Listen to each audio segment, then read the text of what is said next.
Okay, so sorry, the last video got cut off. A call came in. I didn't realize it would get cut off like that. But um, anyway, to follow up. So just talking about Jordan, and she identified herself as the boy. And it was interesting that that very identification showed that she had moved beyond being like the boy. Because what she essentially did is to say, look, I was like the boy, and I was ungrateful, but I showed this to my parents, and I talked to them, and I was grateful. So she had moved past that. And there was, one interesting post where somebody said, look, at first they stormed off and they were called the boy, and they didn't like it. And then they came back and they said, yeah, I am like the boy, and I'm grateful to you for having identified that for me, and I pointed that out because I want to change. And the last post I want to mention in this Living Ethics is the idea that it was difficult. Somebody wrote that it was really difficult to do this assignment because either you have to call someone a spoiled brat, or you have to tell someone that their generosity is being taken advantage of. And I think that is a really interesting way to look at it. That essentially, either way, you've got to kind of be critical of someone. And there's a valid point there. Again, the tree is more ambivalent; it's more complex, but I could certainly see how you would go that direction. Okay, going to the Moral Saints articles, so some of the articles and the movie, starting off with the Moral Saints. Essentially, what Susan Wolf is doing is to critique people that would be completely devoted to the moral law. And she calls the moral law, she identifies it in two senses. It's utilitarian or Kantian. She says either way, you shouldn't live this law completely. You shouldn't try to be as moral, according to the moral theories, as you can be. You shouldn't always do your moral duty. And that is fascinating. And I think, some of you mentioned in your post, you said, look, what she's really arguing for, what she really wants, is a sense of well-roundedness.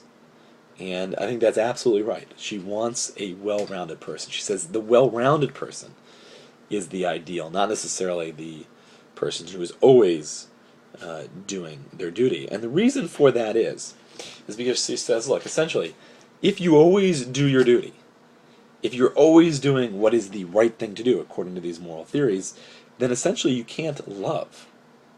Nor can you really be engaged in any full life. Because when you follow these moral duties literally and completely and wholeheartedly, you have to always be ready to do something for the general public or for the stranger or for someone you don't know, if that is what is more moral in that situation. Because look, if I go out with my wife on an anniversary date, but I could be in the reading center, helping these 2-year-olds or these 5-year-olds in a low-income area learn how to read, and that's going to eventually transform their life, then that's what I should do. Because that's going to help the most amount of people. That's going to produce the best overall gain. And maybe Kant would say I'm just being egotistic by acting on my desires to just simply be with this one other person, rather than doing what is most generous.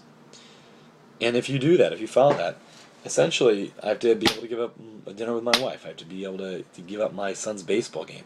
I always have to be ready to do what is the most moral. And Susan Wolf asks, can you really be said to love anyone in that sense if you're ready to give them up so easily?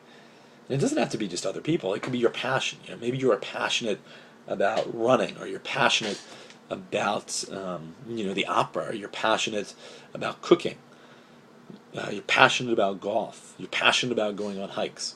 Any of these things that you're passionate about, if there's something that is more morally pressing, then you got to say, oh, I can't do it. I've got to move on. And that shows that you're not developing yourself in any complete sense. You're just following this moral law. Your moral ability to follow duty is completely developed, but not anything else in yourself. And that's not an ideal of excellence, as she calls it. And we should appreciate those that achieve excellence in some of these non-moral realms. And, that's essentially your argument, and some of you picked up on it, some of you not as much. And one other thing about Susan Wolf, you've got people that follow the moral duty because they love it, because they just love helping people, it gives them fulfillment. And you've got others that do it because it's just simply their duty. They deny themselves.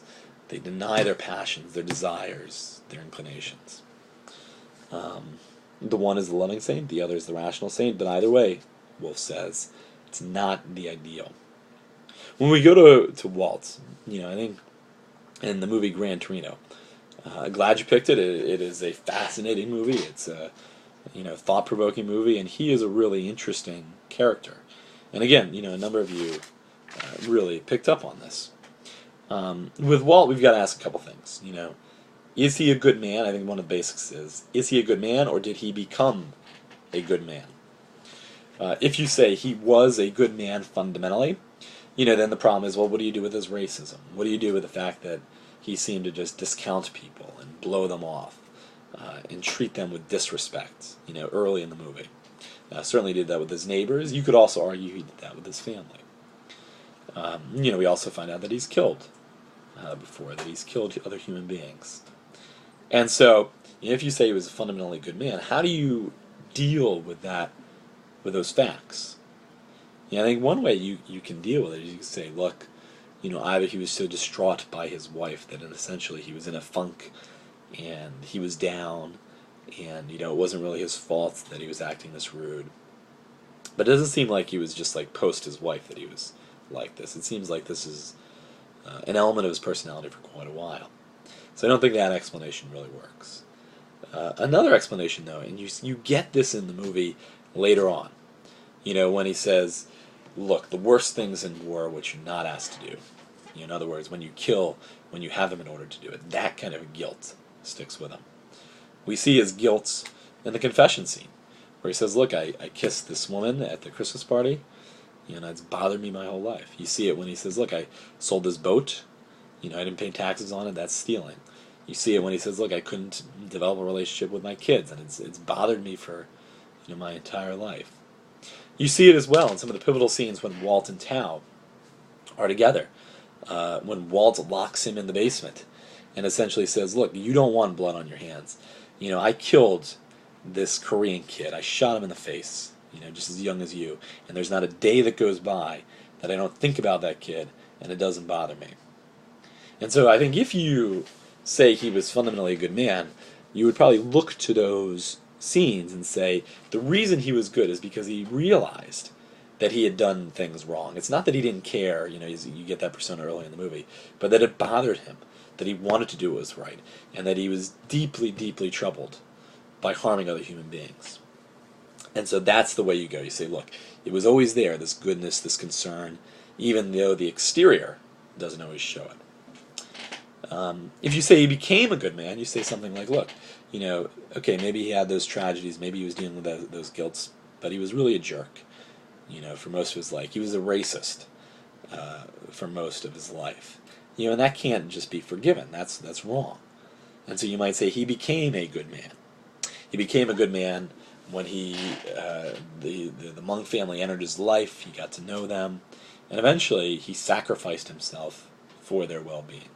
He laid down his life so that they could live free from this gang, that they could have a future.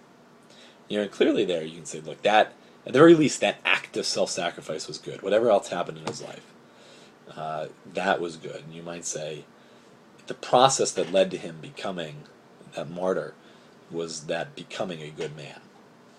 The racism, the racist language, obviously, sometimes it's used for comedic effect, sometimes it really is kind of racist.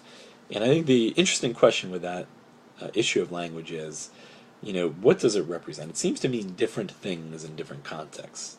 Some contexts it seems like it's racist. In other contexts it's a way of kind of interacting with others. And in that regard, you might say, look, and they live in a tough neighborhood, tough city, Detroit. And this idea of using that racist banner with each other, perhaps that's an indication that you're becoming a man, that you're part of the group.